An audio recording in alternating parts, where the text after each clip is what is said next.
Where do you see the best ROI when it comes to ads in 2026? I think it's knowing your sales system. And if you're capable of taking repairs and turning them into replacements, you can get more out of looking for service calls versus trying to only get the lead for the full replacement keyword. But this is why the bigger companies that are more sophisticated win, because they're okay with acquiring the customer and keeping them on, like getting them onto their plan. The home services industry is changing, and the business owners who adapt will lead it. We bring contractors and industry leaders together to break down what's actually working: data, operations, and strategies that drive results. This is Beyond the Truck Roll.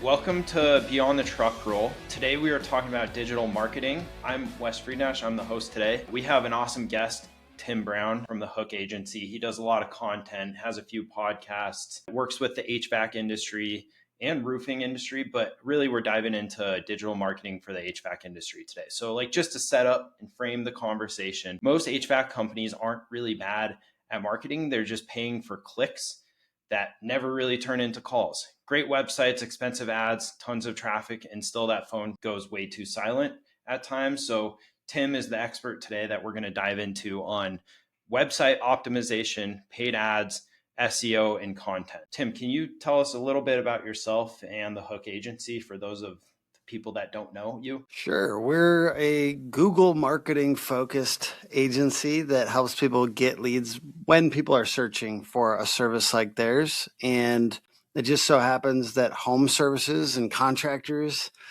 need this a lot. So 3 out of my first 5 clients happen to be home service contractors. And so I decided to I had a coach that told me niche. And so we've slowly focused in that direction. And then this last maybe 5 years, it's some point right around there, we decided no more other kinds of clients. So we went all in on home service contractors. We know it works on Google. We know it works on websites. And we're just, we're really focused on kind of sharing as much as we can along the way and allowing ourselves to continue to get better. I think agencies can get a little kind of in our ivory tower. And so as much as possible, I try to get in the trenches with our clients. I go out to offices and I go out in the field to understand them better, to understand their pain points.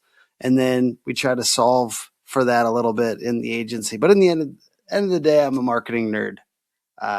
And frankly, I think a lot of the best home service business owners that are on the come up right now are also realizing a big piece of their job is marketing nerd type stuff. So I think, and I talk to so many owners and a lot of them are very good with it. So I learn from you guys just as much as you learn from me.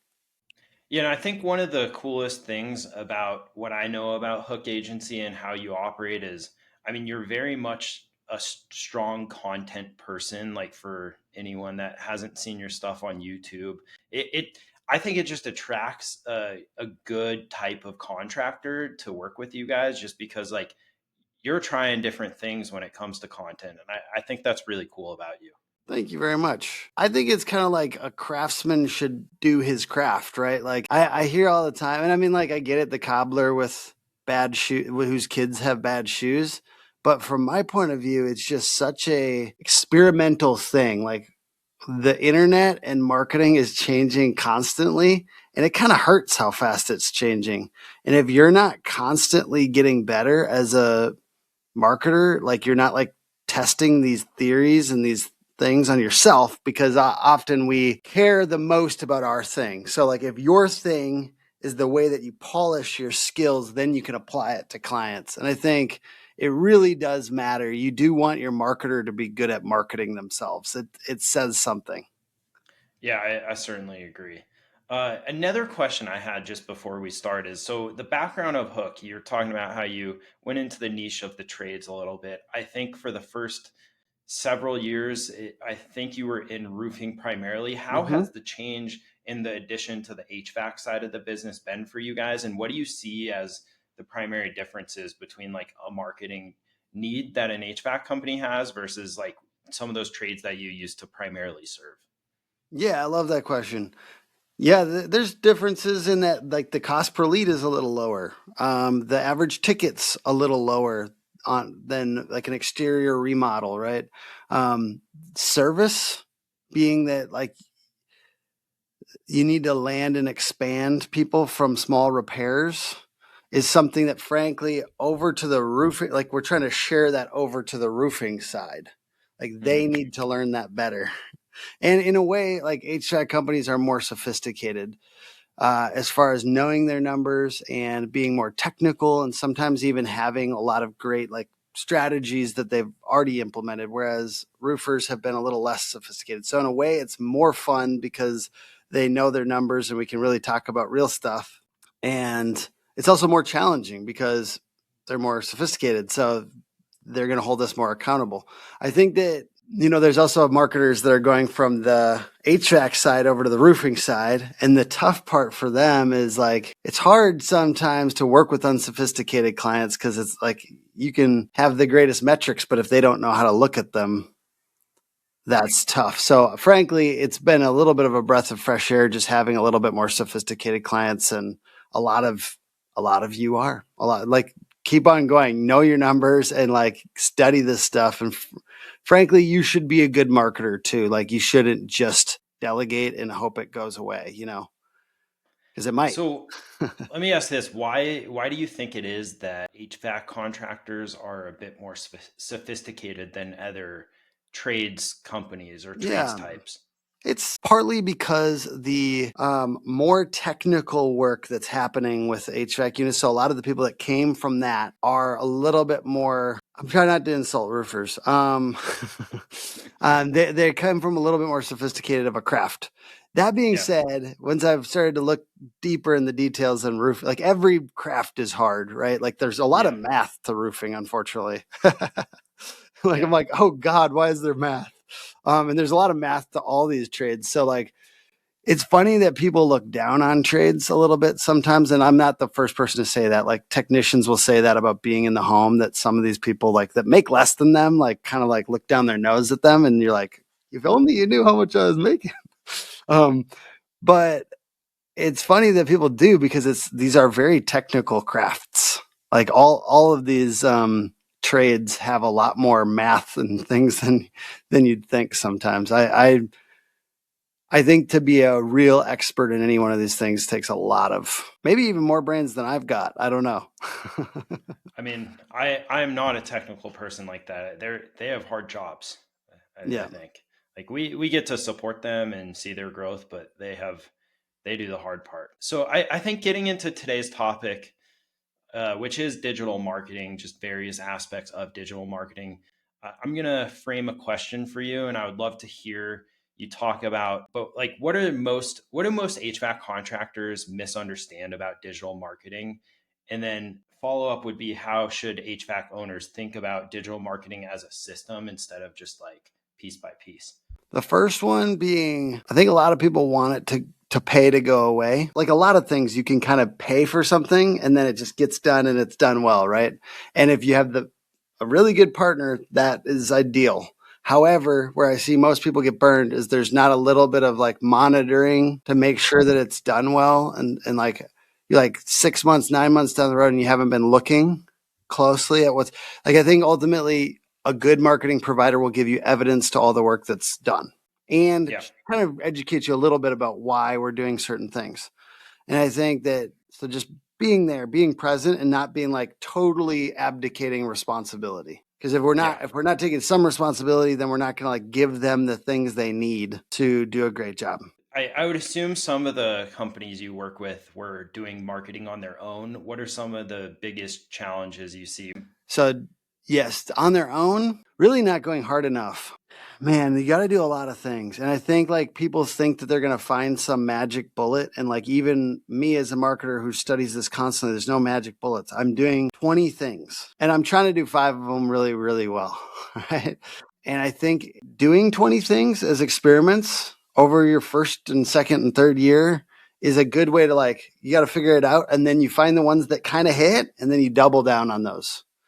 Find the ones that kind of hit and double down on those. And I think another one besides you got to do more probably, which that's probably feels a little oversimplistic, is figure out what you want to amplify. So what is your real message? Like having a clear message. What are our differentiating features? What are 3 things that are different about us than other people? Not customer service, because everyone says that.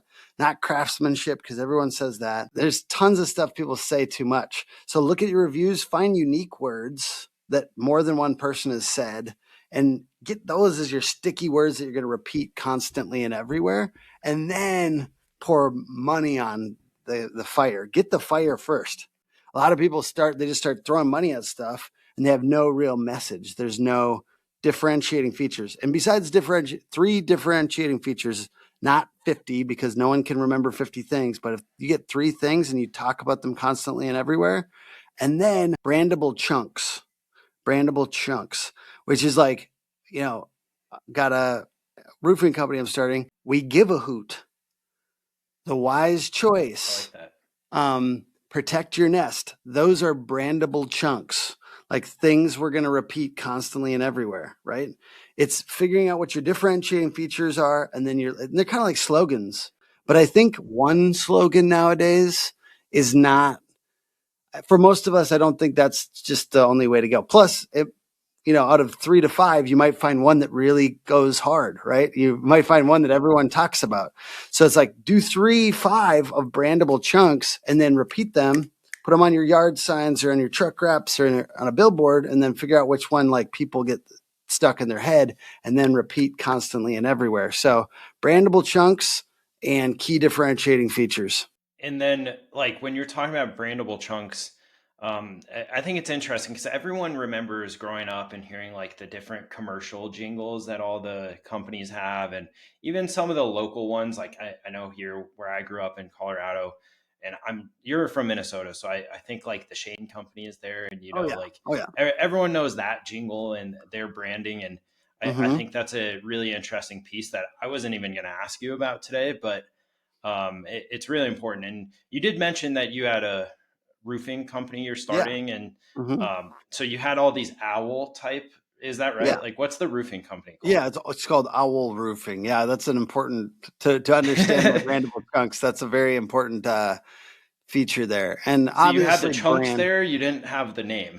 Yeah. Those are my chunks. One of my other chunks is who? Owl I Roofing. like that.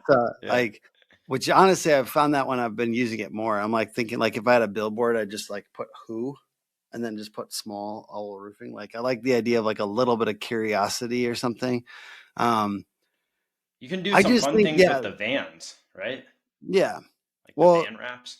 Yeah, we're excited about that. We're we've got patterns and all these things. Like it's so fun to start a company from scratch and like put my money where my mouth is on all these marketing things and make sure I'm doing it.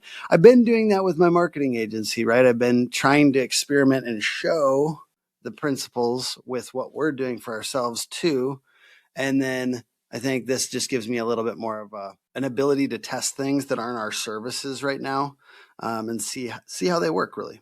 All right, so we talked a little bit about branding. I would like to talk and shift the conversation to websites. I really want to talk through like HVAC websites that convert, that don't only look good, but actually lead to booked jobs, lead generation, etc. So when you're looking at an existing website, what are some of the most common mistakes you see on an HVAC site? Yeah, I think they're focused on the company and talking about the company and why you're so great versus talking about the customer and how you're going to help them. So, Give me an example. well, we have a client called Gens Ryan here in Minnesota. It's a bigger company. And right away they have a picture of, it's a family, it's their family, but it's still like, it looks, it just could be a family. It says putting your family's comfort first. And so there's a your instead of we. And I just help people remember that by saying, get your wee off the website. Get your wee off the website. So it's about them, the ideal customer, because most of us have what I call what's in it for me. We FM, WIFM. What's in it for me? It's too complicated. But that's the radio station playing in our heads all the time. And if you can't co-opt that energy of like somebody thinking about themselves and their problems, then you almost are competing with what's going on in their head because they're thinking, leak now. What is this problem? HVAC. I hate this. First of all, I don't want to be talking to you. And then I'm looking at your company and you're talking about how great you are. I just want this fixed. So talk about the problems, how you fix them, how you make it easy, and talk about them. You know what I mean? Try to like co-opt that, like, I'm thinking about myself energy, and I think the copy will do better. Another big mistake, I think it's not going for the heartstrings. People go for technical and they'll show like the unit and the technician all working on it, and that's great. But like if you could somehow do a little bit of mirroring by like having a happy customer and like maybe even like a kid or like a dog or things that like kind of make you go, aw. You know, if you can make them go, aw, in their head, you're co-opting that like positive chemical of oxytocin, which is the love chemical in our brains. So ideal scenario is you can kind of co-opt that kind energy with heartstrings. Just think about any other ways that you can pull on heartstrings. If you can feature a charity, I know that this is distasteful to some people, but I'm going to be honest. If you can include a local charity that you support, if you can include pictures of babies and kids to show that, you know, you're for families, talk about families, you know, that type of stuff. What about like humanizing the technician and like putting photos of them up, stuff like that? I think that that's great. I think that that's secondary to trying to like co-opt customer energy. It's definitely better than not having pictures, right? I think, especially if they're smiling. You know what I mean? But think of it more as like it's about the emotional energy of that picture versus the technical thing. I think that's where we sometimes just being good at the thing distracts us from doing great marketing because we're like, we need to show them that we know how to do this. It's like they want to empathizing know with that the you care about. customers, right?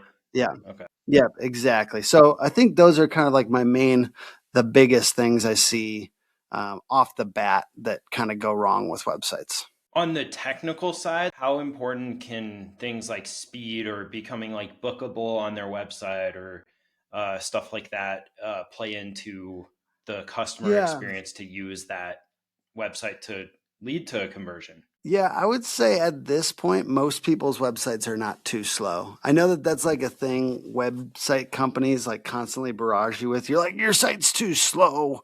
Fix the nerd stuff. And you're like, I don't know. Please help. That's a way to like grab your like attention and get you like scared.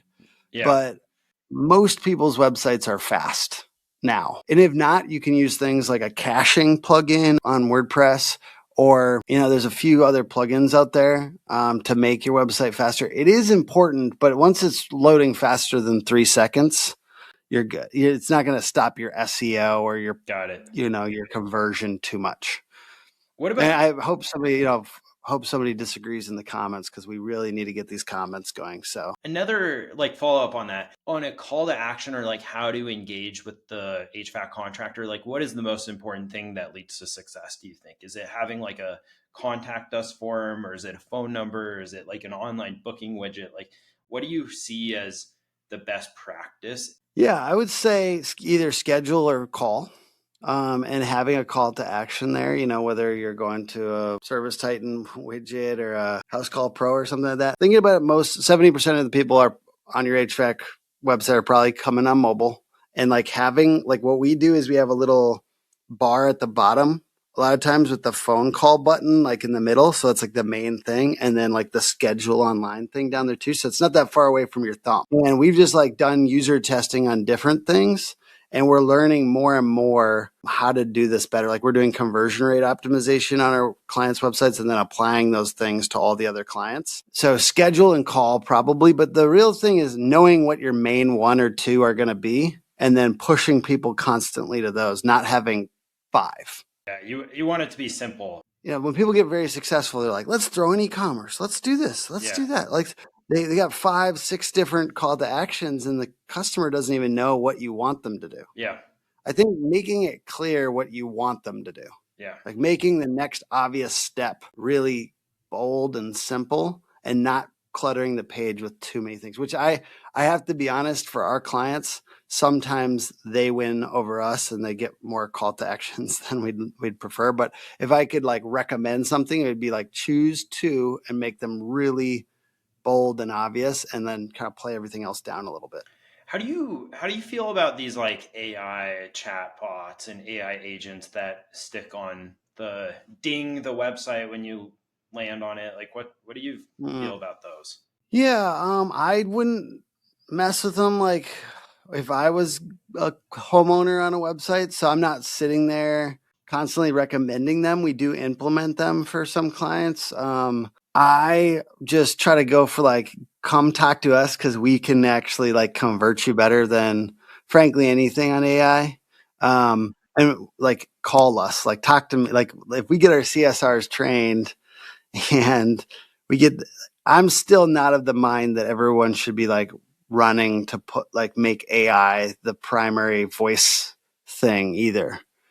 I'm not negative. I'm not like anti. I'm just like, wait, or make it after hours and overflow for now. And then try to make sure as much as possible humans are answering, just because there's so much more nuance, man. When I hear one of those things, dude, I'm listening. I'm like, I want to be nice to these AI companies. I'm like listening. I'm like, okay, I'm listening.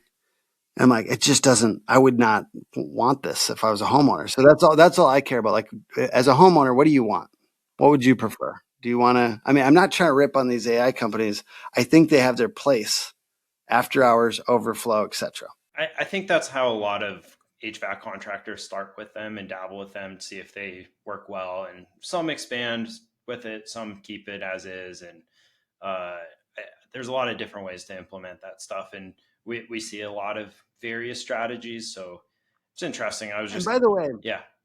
people will listen to this later when it's like better than humans, and they'll be like, Tim, he doesn't know what he's talking about. It's like right now, it's kind of good. It's like a 7 Like out of a year 10. from now, someone may be listening to this and Yeah. like it might be really good. Last question on the website that I have for you is how do you feel about like people putting pricing on their website? I know it's some people love it, some people hate it. I'm very pro pricing. Once again, my compass is always like the golden rule.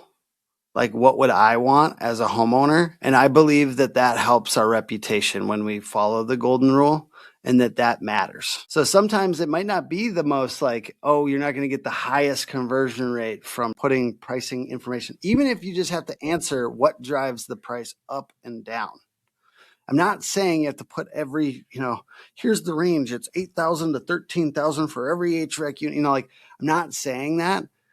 At least talking about price because you'd want price talked about. Yeah. Like, and I think that's why if I had an HVAC company, I would have a calculator on my site to help somebody understand. That's what I would do. Yeah. Because I would want that as a homeowner.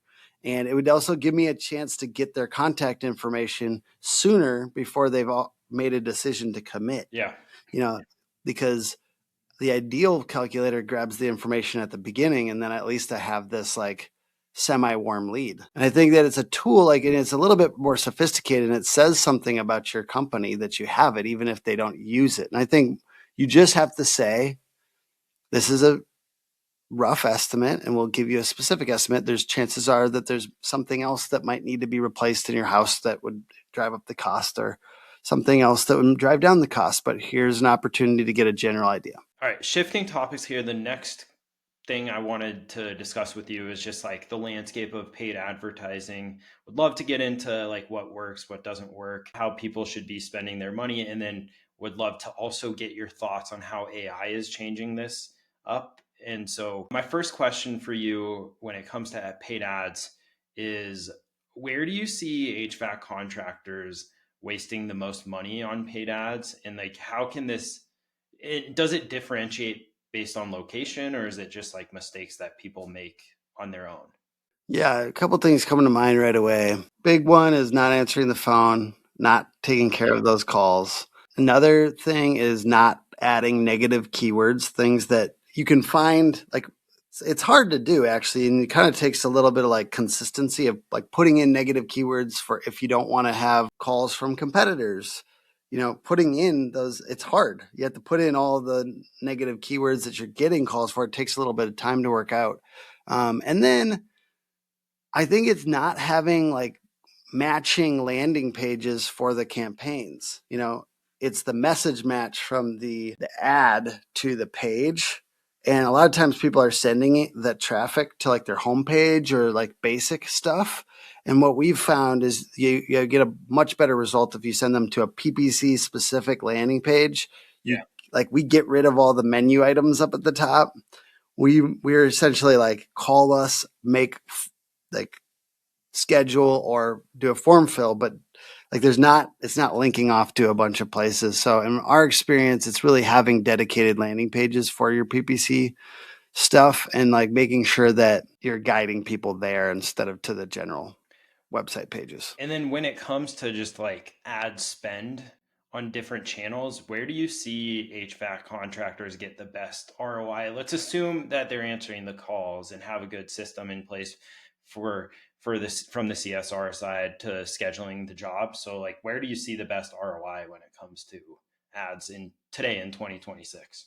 Yeah, I think it's knowing your sales system. And if you're capable of taking, repairs and turning them into replacements, I think that you can get more out of looking for service calls versus trying to only get the lead for the full replacement keywords. I think some people get very distracted by that if they're not good at flipping repairs into replacements when appropriate, right? Yeah. And I think acquiring the customer, like allowing yourself to acquire the customer. This is why the bigger companies that are more sophisticated win, because they're okay with acquiring the customer and keeping them on, like getting them onto their plan, getting them onto their membership plan, and then keeping them, and then they can turn that into a replacement later. The smaller companies are like, no, I only want to do replacement, because they don't have that system. They don't have that membership plan in place, and they don't have their kind of like, oh, we're going to go out there 3 times and then we will recommend as appropriate a bigger fix. But I think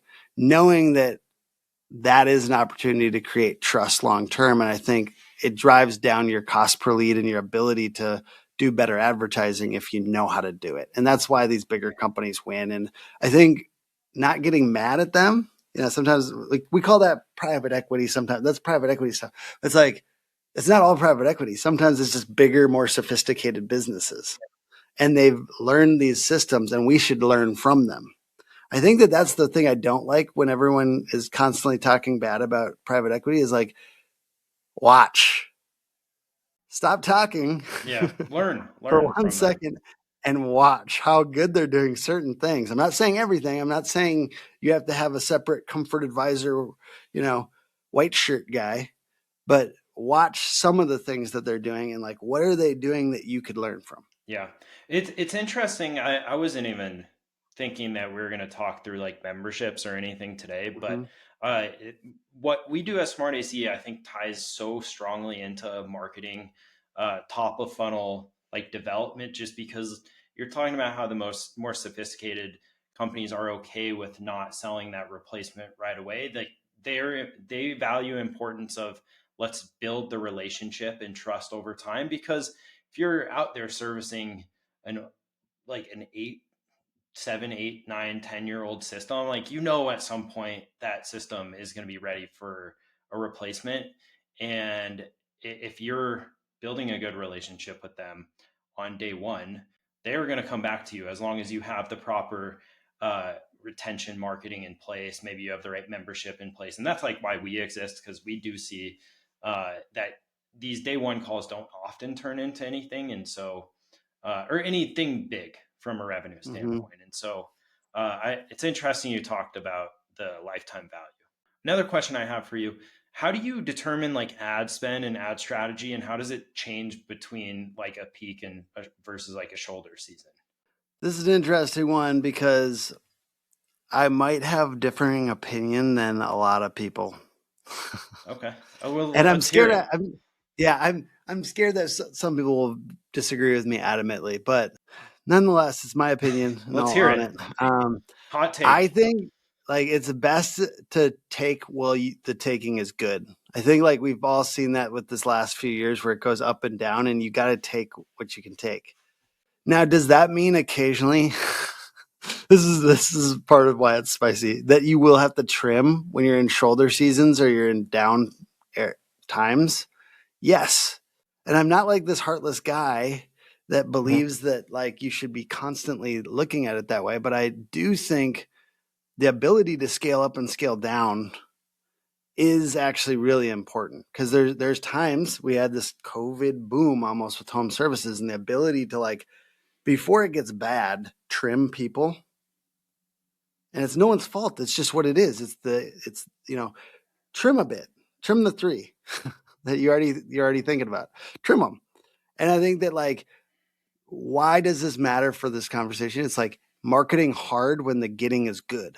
From my point of view, you spend so much money trying to fill in the bottom, and you still have to do that. But I think like spending a little bit more while the peak season is there is, frankly, it's my recommendation. And I know that means you have to be able to scale up and scale down your people a little bit more. So that's why it's a hot take, and it's almost like a little scary saying it, because I know that some people get frustrated by that. Yeah, I mean, it's definitely a different take than what a lot of people say, but it's always good to hear differing viewpoints. I think that one of the things that I have seen, and we reiterate with, when you have a better LTV, lifetime value, with a customer, because you are doing more of those membership retention plays. Oftentimes you can keep these where people do cut when they're slower. Like you can keep these technicians on and busy through some of these slower seasons, because that's when you can really go into the home and try to talk about that new piece of equipment and stuff like that. So You're yeah. less heartless than me. I'm just like, chop them. No, you're a better man than me, man. Yeah, I don't know. I just think that there's like this big, we have to fill in the lower areas, and I agree. It's just how expensive all the leads get so expensive. Marketing gets so expensive when you're in a lower season. And it's like, instead of like, all right, let's amp our PPC budget up to 30K. It's like, could we be sowing seeds? Could we be spending on marketing that will sow seeds to grow our business when it is busier season again, is something I think about. So is it, maybe this is a dumb question, but are the leads more expensive during the slower season because there's Oh fewer of yeah, them? absolutely. Is Because it there's because there's less fewer? people. Yeah. Okay. Yeah, there's less demand. And so and frankly, a lot of other HVAC companies are kind of bidding up, because it's a bidding process on Google Got it. Ads. And so people get confused. It's like when there's less leads, they're going to be more expensive. That's just how it is. Got it. How is AI changing like the ad space when it comes to Mm-hmm. PPC campaigns? Because like now you Google HVAC near me, or Google just like something, and there's the whole AI summary on the top there. And have you seen that's changed the impact of ads, and like how?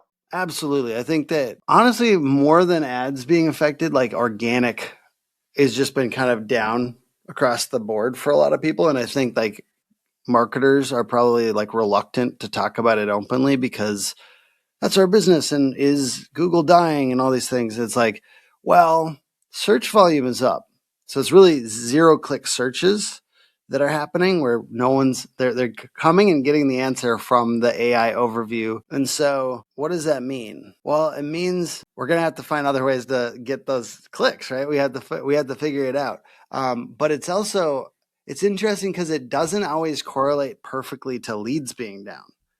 So it's like, a lot of those clicks that are going away are the higher, you think about a sales funnel, the higher part of the sales funnel, they're informational searches. But when it's time to buy, they're still finding a company, right? They're still finding a company.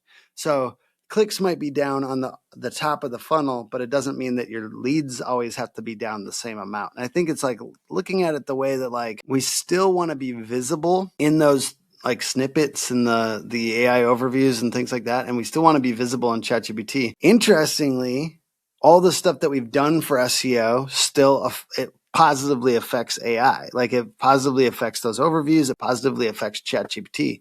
Now there are new kind of like ways to try to get in front of ChatGPT. I'm actually speaking about that at AHR this year, so come see my talk if this goes up before then.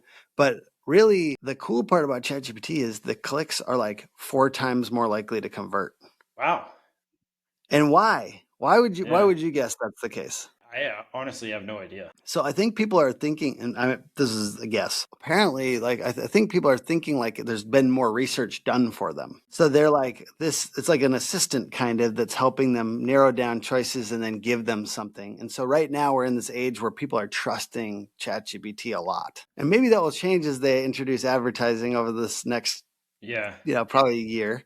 But right now it's like everything is so highly, it feels like a big recommendation. I don't know that they're treating ChatGPT like a friend who's recommending them something. You got to think there are hundreds of HVAC companies and it probably in your area. And I mean, I don't know, maybe there are hundreds in your area, but if ChatGPT is recommending a few, like you got to think that these companies are doing something right if the AI is pulling their information versus some of these other ones. So it seems like some sort of level of qualification. So I understand that when you're talking more through it. Yeah.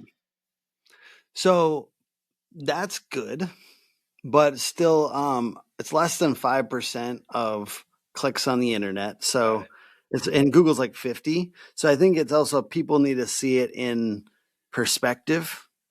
We sell AI optimization services, but like I don't want people to think that they're all of a sudden going to make that 5% is next year going to be 50% of the traffic. It might. You still have to regularly invest in regular marketing. Yeah. And the good part is that they both kind of go together. So that's good. I think that like last on PPC it has driven up costs on PPC. And sometimes that means in your market, you shouldn't just keep dumping money there. So sometimes that means, all right, let's look at the real calculations on the spreadsheet. And if it doesn't make sense, don't put another $20,000 there next month. You know what I mean? Like there are moments where you just got to like, hey, what else is like, we call it blue ocean strategy in marketing, where it's not a red ocean where everyone's competing. How could we find these people a different way? So there is times like you got to do the math. And if it doesn't math for you, don't keep dumping money at it, because there are irrational people out there. And some of them are private equity. Some of them are just trying to grow no matter what. I think I'm assuming this segues nicely into what the AI piece you talked about, content. The last thing I really want to dive deep in with you is SEO and content, like what still works these days for HVAC contractors, what doesn't work. So my first question for you is, I think SEO historically has gotten a lot of attention. It gets talked about a lot. When it comes to SEO, what actually moves the needle for contractors? Basically links from other websites back to your website and keyword targeted content. And you can utilize SEO to create the keyword targeted content. My recommendation would just be to put your finishing touches on it to make sure it's a little humanized. I think what AI is not good at right now, unless it's assisted by a human, is keyword research. So like it will hallucinate that it's doing keyword research for you, and it doesn't really. But if you have like a fairly cheap tool, Ahrefs, ahrefs.com, or SEMrush, semrush.com, you have either one of those and you're kind of going back and forth and you're using it and you're using ChatGPT to do some analysis on your competitors, then it can make everything go way faster. So it's cool. You can use it for it, but just these tools are built out for that. And they're very good. So just make sure you're utilizing the best in class tools as well. But it's still content. It's still creating useful content. And the thing is like it's like almost like all of us have steroids now with ChatGPT. It's like you're competing in the Olympics where everyone has steroids. So it's not like you're gonna like all of a sudden beat everyone else because you have AI. Yeah. Because we all have AI, right? So but it is recognizing like what could you do that is over and above. Like something like an example would be like 6 months ago, ChatGPT, if it was to create like a diagram for an HVAC unit or like some issue, it would have been literal junk. It's like it would just be AI trash.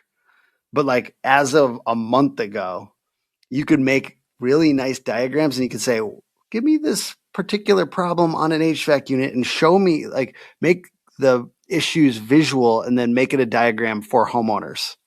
And it will make something you like verify, because it still does make junk every once in a while, but verify and then brand it, in Canva or Photoshop and then embed it in the blog article. So there's just these little touches you can do now that will elevate your content that, yes, let's use AI, but let's give it a little touch so that now this is like a branded thing that's going to show up in image search that might get referenced or links get back to us if somebody uses that image. So the ability to create visuals, I think, is an opportunity now where it wasn't even 3 months ago for AI, in a way that like actually adds value to these articles. And I think that that's like a newer thing people should be experimenting with. This might be a really dumb follow-up question, but backlinks, talk through that a little bit. Like what Oh type of yeah, backlinks. backlinks Yeah. are we Yeah. talking about? And like if I had Wes's heating and cooling, like what type of backlink should I be going out and developing? So things like guest posts, and I know enough of being on these types of podcasts that most people aren't going to do this. So I'm just going to say you can buy guest post links. Like you can just go on and search guest post links, and then you generally want to be careful with that a little bit. Like you'd want it to be linked back with the brand name, not like the keyword, because like that can look really spammy really quick. But the brand name to a page you want to rank would be like a first step. Really more advanced versions, like asking people that that have a pretty well trafficked website and saying, hey, could I write for you? And then linking back to your website within that article. You can also do things like local directory listings.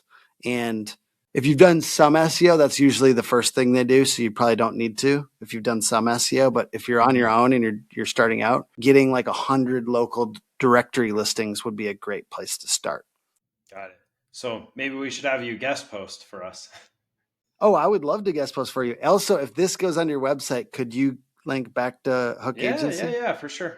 Okay. We'll guest post each other. How about?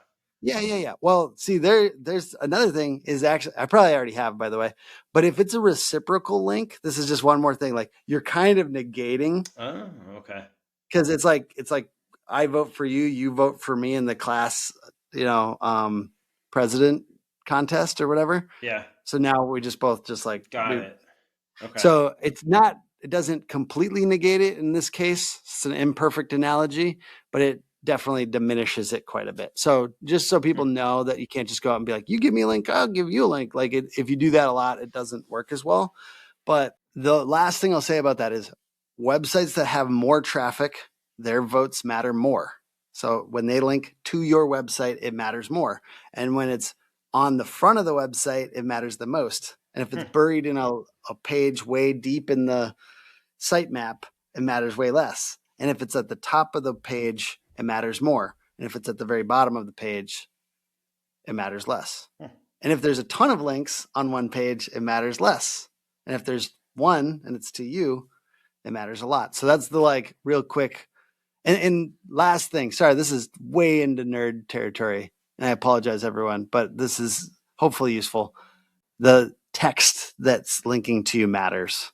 So that's why I said, be careful, maybe go with the brand at the beginning. But as time goes on, you want to I want to rank for this, AC repair in the city. Your best link should be AC repair city, to that page. It's just, you don't want to do that 5 times because then Google's like, oh, they're gaming the system. Got it. Okay. I want to kind of put this all together and ask a few rapid fire questions as we're kind of closing this out. So here's a few. One thing every HVAC website needs. Every HVAC website needs a clear call to action that's consistently visible on every single page. And the main thing you want people to do. So making sure that's big and visual all the time. Okay. Next question. What's one paid ad mistake everyone makes? Not linking to a specific landing page specifically for ads. All right. Then what's one SEO myth that people should ignore? that links don't matter. And that they should just focus on content. And if you build it, they will come. All right. And then my last main question is, we've talked a lot about website ads and SEO today. How should they work together in one system? Yeah, I think ultimately you want to be sharing data back and forth. So if something's converting a lot on Google Ads, you should be making organic content about that.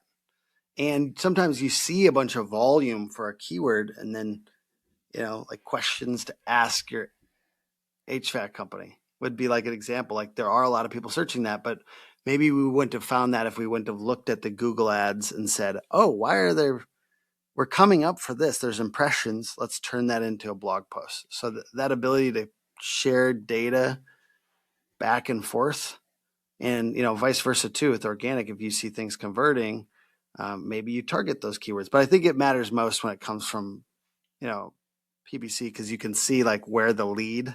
It's like you see, and you can do it very quickly. You can spend $1,000 or $2,000 a month, and you can see where the leads came from, what keywords they came from, and then it's like, all right, let's hammer those on Google Organic. I think that that's a smart move for your money. All right. Lastly, where do people learn more about Hook Agency, and what are you up to in your personal life? Double question. Yeah, perfect. Hookagency.com, Hook Agency all over social media. And I did just recently release this book, How to Become a Hometown Hero, with a bunch of really great HVAC business owners in it, including Texas Medley and Stephanie Allen, and a lot of really cool people. Some big names there. Yeah, some people that like every chapter has a expert take. The person that I know in the industry, it's HVAC, plumbing, and roofing, and a few other home services, but it's like the person that I know does it the best is the person who I had in the book. All right. And then in my personal life, I am currently, I have a 3.5-month-old son, and today my wife is off in Washington doing personal development leadership training, and so and he is regressing. So we were up every half an hour last night. Not fun. And you still made time to do this today, so thank you. Well, this is important. We're helping people. But I learning how to be a good dad, even when things are weird and hard, and you have to learn to like grow a business and grow as a human being, because I really like want to be a great dad. So I think that that's the biggest thing I got going on right now. All right. Well, appreciate having you on, Tim, and it's been a great discussion. And I hope to have you on again. Well, I appreciate it, man. Best of luck on the new show, and let me know how I can be of service. Awesome. Thanks, Tim. Thanks, dude.